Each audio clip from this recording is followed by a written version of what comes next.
Hello everyone. कैसे आप सभी लोग। आज हमारे साथ है भरत पाठक भाई, जिनका आईआईटी जैम 2025 में ऑल इंडिया रैंक 19 था। आज हम इनसे बात करेंगे और हम पूरा जानेंगे इनकी प्रिपरेशन स्ट्रेटेजी, क्या क्या चीज़ें इन्होंने फॉलो करी थी और क्या चीज़ें आपको फॉलो करनी है अपनी प्रिपरेशन के दौरान, जिससे आप भी आईआईटी दिल्ली, आईआईटी बॉम्बे जैसे बड़े इंस्टीट्यूट में, टॉप इंस्टीट्यूट में आप पढ़ सकें। सबसे पहले भरत भाई अपना इंट्रोडक्शन दे दीजिए। हेलो, मेरा नाम भरत पाठक। मैंने आईआईटी जैम 2025 में ऑल इंडिया रैंक 19 हासिल की। मैं यूपी से बिलोंग करता हूँ और मेरी ग्रेजुएशन अलीगढ़ से हुई है, डीएस कॉलेज। भरत भाई, जैसे कि तुम्हारा ऑल इंडिया रैंक जो है 19 है, तुम आईआईटी दिल्ली में क्या कर रहे हो? मतलब तुमको तो बॉम्बे भी मिल सकता था, आईआईएससी भी मिल सकता था, बॉम्बे ही क्यों? इसके बहुत सारे रीज़न हैं। मतलब एक तो मैंने जब प्रिपरेशन स्टार्ट की थी तो मेरे को ये था बस आईआईटी दिल्ली मिल जाए बस। हाईएस्ट आईआईटी में आईआईटी दिल्ली और लोअर में आईआईटी इंदौर। क्योंकि आईआईटी दिल्ली जो है मेरे बहुत पास है, 179 किलोमीटर है, और आईआईटी बॉम्बे बहुत दूर है। और वहाँ वैसे मैं भी पढ़ता था। और मैं मतलब मम्मी मतलब अपने पास ही रखना चाहती थी मेरे को, इसलिए मैंने अपना आईआईटी दिल्ली लिया। आपके पास मतलब मैथमेटिक्स थी और उसके बावजूद आपने आईआईटी दिल्ली चूज किया। ओके। भरत भाई, आगे हम बात करें कि आपने जो प्रिपरेशन किया था, तो आपने क्या 1 ईयर का बैच लिया था, क्या आपने 6 मंथ का बैच लिया था, या आपने 2-4 महीने प्रिपरेशन करके ही आईआईटी जैम क्रैक किया? भाई तैयारी तो आराम आराम से की थी। मतलब 1 ईयर का ही बैच लिया था मैंने, और लगभग फरवरी से मैंने स्टार्ट की थी। उससे पहले मैंने अपना 12th तक का सिलेबस अपना बाईटी से ही कर लिया था। मोस्टली कंप्लीट उसी कर लिया था, मतलब नीट वाला जो सिलेबस होता है ना, उसके उसके अलावा जो 60% सिलेबस और जैम के लिए और करना होता है, मतलब थोड़ा बढ़ाना होता है उसको। बस यही था। फिर 1 ईयर में हो जाता है, मतलब 8 महीने चाहिए। जैसे कि बहुत सारे लोग होते हैं, उनका ये डाउट रहता है कि ग्रेजुएशन में है वो, और वो सेकेंड ईयर में जो स्टार्ट करे अपना, कि जो फाइनल ईयर में स्टार्ट करे अपना जो प्रिपरेशन है, और बहुत से ऐसे बच्चे होते हैं जिनको जैम के बारे में पता ही फाइनल ईयर में चलता है। आपको जैम के बारे में क्या पहले से ही पता था, और आपने यानी कि कौन से सेमेस्टर से या फिर कौन से ईयर से आपने अपना प्रिपरेशन स्टार्ट किया? मैं 12th के बाद में मैंने बीएससी में एडमिशन लिया, तो लोकल कॉलेज से लिया था। अब वहाँ कुछ फ्यूचर तो मेरा था नहीं, बस उसी बात की थोड़ी टेंशन थी। फिर मैंने थोड़ा अपना केमिस्ट्री में अच्छा आता, तो उसी को मतलब मेरा मन ये था मैं आईआईटी जी एडवांस और नीट वालों को पढ़ाऊँगा। तो फिर मैंने अपना स्टार्ट किया, अपना सेल्फ ही स्टार्ट किया। उसके बाद मैं बाईटीज पर वीडियो देखता था केमिस्ट्री वगैरह की, टॉपिक डाल डाल के चैप्टर वाइज। तो एक दिन आईआईटी जेएम का जो इंट्रोडक्शन था ना, मतलब जो बोलते हैं उसको, वो मेरे ओरिएंटेशन। को ओरिएंटेशन, वो मेरे को दिखा। मतलब तो मैंने वहीं पे मतलब अपना वो वीडियो देखी। उसके बाद में आईआईटी जेएम के बारे में पता चला, हाँ भाई आईआईटी जेएम भी ऐसे कुछ होता है, उससे आप आईआईटीएन बन सकते हो। अच्छा। हालांकि मैंने जी जी एडवांस नहीं दिया था, बस वही थोड़ी कमी थी, क्योंकि मेरे सारे दोस्तों ने जी एडवांस दिया। वो आईआईटीएन है, मैं वही आईआईटीएन क्यों नहीं। बहुत ही इंटरेस्टिंग स्टोरी है। आगे हम अगर बात करें भरत भाई आपसे आईआईटी जैम प्रिपरेशन के रिगार्डिंग, जैसे कि अभी का समय है, अभी के समय में क्या है, बहुत से बच्चे ऐसे हैं, क्या होता है कि शुरुआत में हमारा सिलेबस कम होता है तो हमको रिवीजन कम भी करें तो भी चल जाता है। लेकिन अभी का टाइम ऐसा है कि अभी आपका syllabus more than half complete हो चुका है और आगे आने वाले टाइम पे बहुत सिलेबस कंप्लीट हो जाएगा। रिवीजन आप कैसे करते थे? क्या उसके लिए आपने शॉर्ट नोट बनाया था या फिर आपने क्या किया था? जब मैंने जैम की प्रिपरेशन स्टार्ट की थी तो कॉन्फिडेंस तो पेट भर गया था भाई। अच्छा, ओ माय हाँ भाई, कुछ ना कुछ तो हो जाएगा। उसके बाद में चैप्टर में कोचिंग के अकॉर्डिंग फॉलो करता गया। तो जो डीपीपी वगैरह थी वो लगाता गया। टेंशन तो रहती थी माइंड में भाई, कि होगा कि नहीं होगा, नहीं हुआ तो क्या होगा। तो फिर सिलेबस कंप्लीट किया। अक्टूबर अक्टूबर तक मैंने सिलेबस अपना कंप्लीट कर लिया था। जो टेस्ट हैं चैप्टर वाइज वो देता गया, उसमें अच्छी खासी रैंक आती थी। 1 to 10 टॉप 10 में आता था, उसमें टॉप 20 में भी आता था। 30 नंबर का वो होता था मेरा मॉक बोले तो। उसमें से कभी 28 नहीं आए 30 में से। 25, 21, 22, 15, शुरुआत में ही 16 से हुई थी, मतलब 30 में से। उसके बाद में फिर मैंने जैसे सिलेबस ख़त्म हुआ, उसके बाद में मैंने अपना फाइनल रिवीजन जिसे बोलते हैं, मैंने वो अपना एक अच्छी तरह से करना स्टार्ट कर दिया। तो ये आपकी फर्स्ट अटेम्प्ट थी? हाँ, फर्स्ट अटेम्प्ट थी। थर्ड ईयर में था मैं, और सेकंड ईयर में तो पता ही चला था यार। तो फर्स्ट अटेम्प्ट थी। और वैसे भी फर्स्ट अटेम्प्ट के बाद अगर नहीं होता तो कॉन्फिडेंस कहाँ से लाता फिर दोबारा के लिए? फिर तो ख़त्म मामला था यार। भरत भाई, आगे हम बात करें कि जैसे मॉक टेस्ट देते हैं, तो आपने दिसंबर में आई गेस मॉक टेस्ट लगाना शुरू किया होगा, नवंबर में, दिसंबर में। सो आपने कितना मॉक टेस्ट लगाया था और आपके मॉक टेस्ट में कितने नंबर आते थे? वैसे मेरे को कोचिंग से शुरुआत में बैच लिया था, तो उसमें 2 मॉक मेरे को फ्री मिले थे फुल लेंथ वाले। तो मैंने 1 अगस्त में अपना मॉक दिया जब आधा सिलेबस था, तो उसमें मेरे बहुत कम नंबर आए थे, 31 नंबर आए थे। उसके बाद में मैंने सोचा अब सिलेबस दोबारा कंप्लीट करके ही करें। दोबारा मोटिवेशन आया, भाई अब तो सिलेबस कंप्लीट करना है, उसके बाद ही मॉक देना। उसके बाद मैंने नहीं माना, फिर अक्टूबर में ही जैसे सिलेबस कंप्लीट हुआ, रिवीजन से पहले ही मैंने मॉक लगा दिया, उसमें 32 नंबर आए। फिर बहुत लो लो फील हुआ। उसके बाद में मैंने सोचा अब एक बार रिवीजन करके 2 बार रिवीजन कर लूँगा, तो दोबारा दूँगा। फिर मैंने करीबन नवंबर से स्टार्ट किया अपना मॉक देना। तो उसमें फर्स्ट मॉक में मेरे आए थे उसमें 54। एवरेज कितने थे लाइक? एवरेज आते 64, 65, 60 ऐसे होने लग गया ऐसे? मेरा। सो आप लोगों को भी बोल दो कि आपको मॉक टेस्ट में जो है 100 में आपको 90 नहीं लाना है, 90 नहीं आता है आपके मॉक टेस्ट में। मेरे भी टाइम में मेरा एवरेज मार्क्स 65 के अराउंड ही होता था। सो उतना अगर आपको आ रहा है तो आप डेफिनेटली आप बहुत अच्छा रैंक स्कोर करने वाले हैं। सो आप अगर कि थोड़ा कम मार्क्स आ रहा है मॉक में तो कोई बात नहीं है। आपने फुल लेंथ क्या प्रीवियस ईयर आपने दिया था इसके साथ साथ? फुल लेंथ के रूप में प्रीवियस ईयर ही दिया था, और जो अलग से दिया था वो करीबन दिसंबर के दौरान दिया था मैंने आके। वैसे तो मैं प्रीवियस ईयर ही मॉक लगाता रहा उस पे। जब आईआईटी जेम की आप साइट खोलोगे ना, तो उस पे अपने आप ही प्रीवियस ईयर दिख जाएंगे, वहाँ टाइम वाइम सब चलता है, कैलकुलेटर वगैरह सब मिलता है। लैपटॉप से ओपन कीजिए और जाइए दीजिए प्रकाश एकदम। सो भरत भाई, जैसे कि अगर हम बात करें कि जैसे सिलेबस कंप्लीट हो गया, आपने शॉर्ट नोट्स बना लिया, आपने रिवीजन किया, आपने मॉक टेस्ट भी दिया, लेकिन क्या होता है कि जैसे हमारा जो सिलेबस है वो नवंबर तक आपका जैसे ख़त्म हो गया है, आपका कंप्लीट सिलेबस है, अक्टूबर तक आपका कंप्लीट सिलेबस हो गया है। सो जो नवंबर, दिसंबर और जनवरी, ये जो 3 महीने थे, इसमें आपने क्या क्या किया? आपका जो कंप्लीट शेड्यूल था वो क्या था? आपका मेन फोकस जो है जो मॉक में था, मॉक टेस्ट में था, कि आपने रिवीजन को प्रायोरिटी दिया? ऐसा था, मतलब अब ये तो है नहीं कि बंदा पूरे दिन पढ़ता रहेगा, मॉक देता रहेगा। तो रिवीजन किया शुरुआत में मैंने, मतलब 1 महीने करीबन। फिर टेलीग्राम पे बहुत सारे बच्चे क्वेश्चन पूछते थे, मतलब तो उनको देता था, मतलब उनके लिए फिर हाँ रिप्लाई देता था उनको सॉल्व करके। फिर मैं देखता था मेरे पे क्या नहीं आ रहा, मतलब नोट करता रहता था।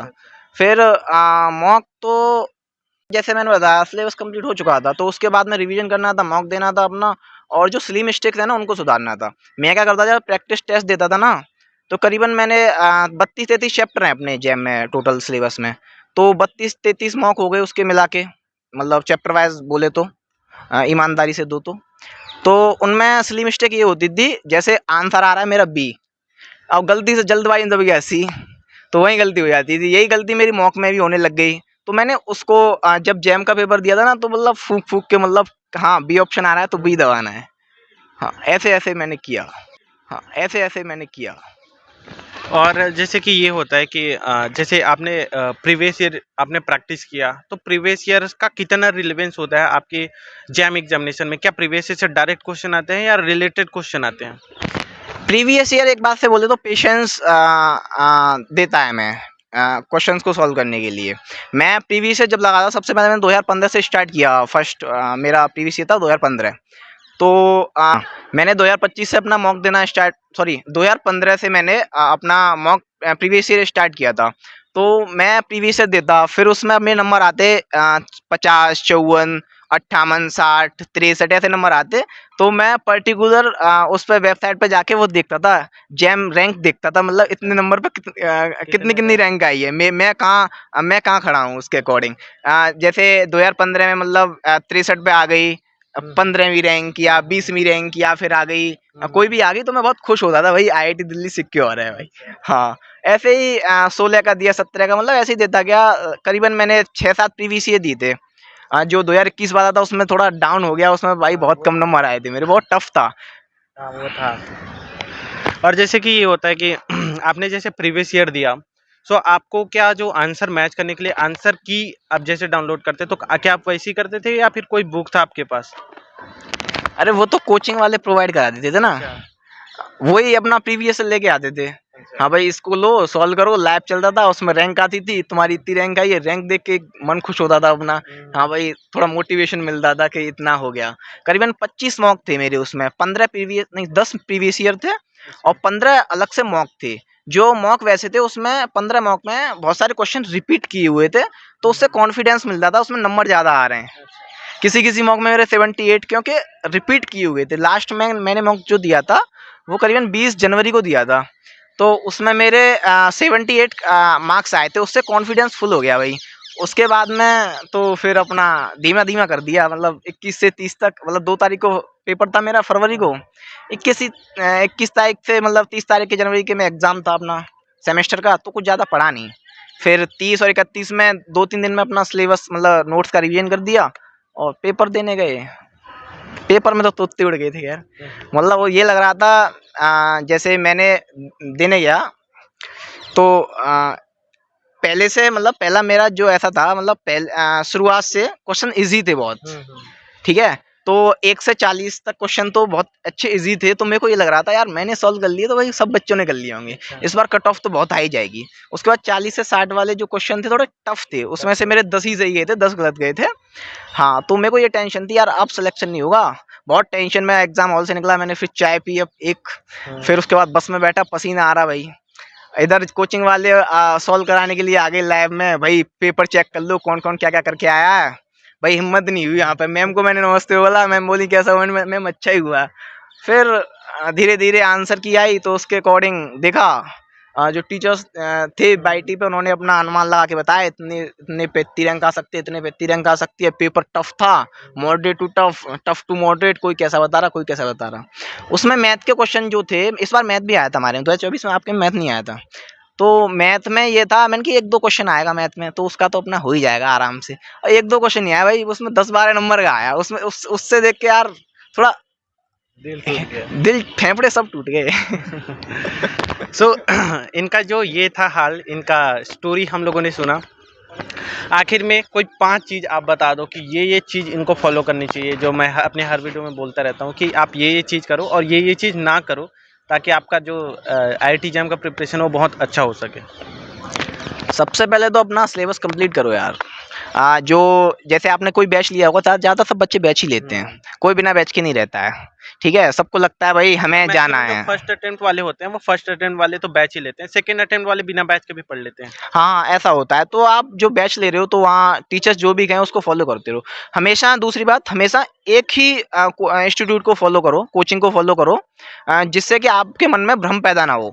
मतलब सबका पढ़ाने का तरीका अलग अलग होता है, मतलब केमिकल बॉन्डिंग में कोई कैसे पढ़ा रहा है, कोई कैसे पढ़ा रहा है, तो वहाँ बच्चा भटक जाता है। जैसे मैंने ऑर्गेनिक एक कोचिंग से की थी, मतलब मैम ने पढ़ाई थी, अन्नू मैम ने, तो मैंने एक तरीके से ही की। लास्ट में जब बहुत सारे कोचिंग वाले लाइव आते हैं तो मैं देखने चला जाता था, तो उनका क्वेश्चन का तरीका कुछ लगता, तो मेरा माइंड ये था, मैंने कि यार टीचर पर शक होता था फिर, यार हमारे टीचर ने ऐसा नहीं पढ़ाया, हमारा सिलेक्शन ऐसे नहीं हुआ। तो ऐसा नहीं करना है, किसी एक को फॉलो करो, सब एक जैसा ही कंटेंट देते हैं, कोई कम ना ज़्यादा, सब एक जैसा ही देते हैं, एक टीचर को फॉलो करो। दूसरी बात, अपना प्रैक्टिस जो मॉक टेस्ट होता है ना, प्रैक्टिस टेस्ट चैप्टर वाइज, वो देने चाहिए तुम्हें। अगर तुम्हारा कोचिंग में सिलेबस नहीं हुआ है उसके बाद भी तुम दो, कॉन्फिडेंस में आके दो। जैसे मैं अभी नेट का जो वो दे रहा हूँ, मतलब मॉक दे रहा हूँ, आपके साथ ही दिया था पहला मॉक, उसमें आपके 85 नंबर थे, मेरा उसमें 51 था मेरा। मैंने कि यार हो गया अब इस बार तो नेट खत्म मामला।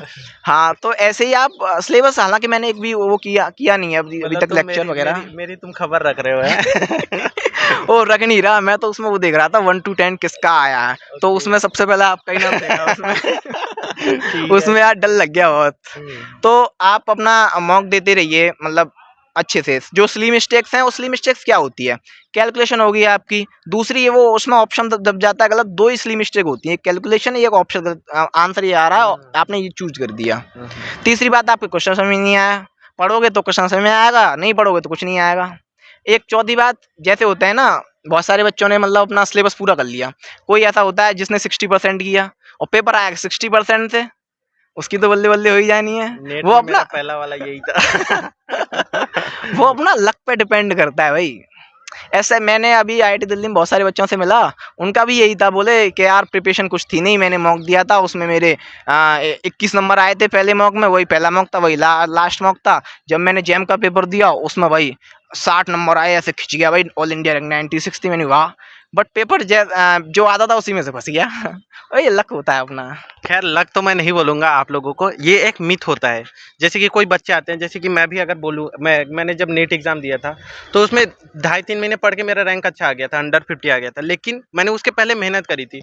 तो हो सकता है जो बच्चे ने 96 रैंक लाया वो हो सकता है जैम के टाइम में कम मॉक दिया हो या कम पढ़ा हो, लेकिन उसके पहले हो सकता है उसने मेहनत किया हो। सो बिना मेहनत किए तो रैंक नहीं आती है, ये तो ऑब्वियस सी बात है। बट हाँ, कभी-कभी लक बहुत ज़्यादा हेल्प करेगी। आपका अगर कहीं 200 रैंक आ रहा होगा तो लक की वजह से वो आ सकता है 50, 30 आ सकता है, लेकिन सिर्फ लक के बेसिस पे आपको नहीं जाना है। हार्ड वर्क उन्होंने कभी ना कभी किया होगा, आपको हार्ड वर्क किए बिना आपको सफलता नहीं मिलने वाली है। इन्होंने भी हार्ड वर्क किया तभी ये ऑल इंडिया रैंक 19 है और यहाँ मेरे साथ इंटरव्यू दे रहे हैं, ठीक है। सो आपको मेहनत करनी पड़ेगी। और एक बात, आप जो एग्जाम देते हो सेमेस्टर के, उसके लिए आप बुक पढ़ो। ये नहीं कि आप जैम के लिए बुक पढ़ रहे हो। जैम में इतना कुछ आता नहीं, मतलब जो कोचिंग वाले कराते हैं ना वही सफिशिएंट है, बहुत ज्यादा ही। मैंने भी हाँ, कोचिंग तो बुक वगैरह के चक्कर में ना पड़े कि क्लीडेंट के वो प्रीवियस ईयर कर रहे हैं, वो कर रहे हैं, ये सब उसके चक्कर में ना पड़े। मेरे से बहुत सारे बच्चे पूछते हैं, भाई बुक बुक कौन सी फॉलो की थी, हमको भी बता दो। भाई मैंने तो आज तक कोई बुक नहीं पढ़ी, बट अब पढ़नी पड़ेगी आईआईटी में आके। वो बुक तो हैबिट में है नहीं पढ़ने के, पर अब डालनी पड़ेगी, मजबूरी है भाई। तो अपना बुक का भी मतलब हैबिट रखना, मतलब सेमेस्टर में आप एग्जाम दो तो बुक से ही पढ़ना मोस्टली। जैम का तो आप ऑनलाइन ही पढ़ना। ठीक है, फिर ऐसी पढ़ाई करते रहिए। All the very best.